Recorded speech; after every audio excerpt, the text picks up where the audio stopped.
بداية العد التنازلي للمباراة الثأرية بين المنتخب الجزائري ومنتخب غينيا الاستوائية، حيث أجرى المنتخب الوطني آخر حصة تدريبية بملعب ميلود هدفي بوهران، وهذا ما حدث فيها. شاهد التفاصيل. ولكن قبل ذلك يرجى دعمنا بلايك ومتابعة للقناة تشجيعا لنا. أجرى المنتخب الوطني حصته التدريبية الأخيرة قبل مواجهة غينيا الاستوائية أمسية الخميس برسم الجولة الأولى للمجموعة الخامسة من تصفيات كأس إفريقيا 2025. وجرت الحصة التدريبية بملعب ميلود هدفي، وكانت خفيفة ركز خلالها الناخب الوطني على الجانبين التقني والتكتيكي.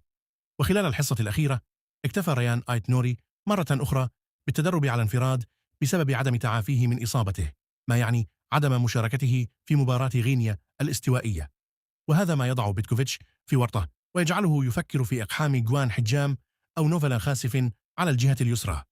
وسيعود المنتخب الجزائري إلى مركز سيدي موسى بعد المباراة لمواصلة التحضيرات للمباراة الثانية، أين سيتنقلون إلى مونروفيا لمواجهة المنتخب الليبيري يوم الثلاثاء 10 سبتمبر. بالتوفيق لمحاربي الصحراء. لا تنسوا مشاركتنا آراءكم في التعليقات، لايك ومتابعة للقناة وفعل الجرس ليصلك كل جديد.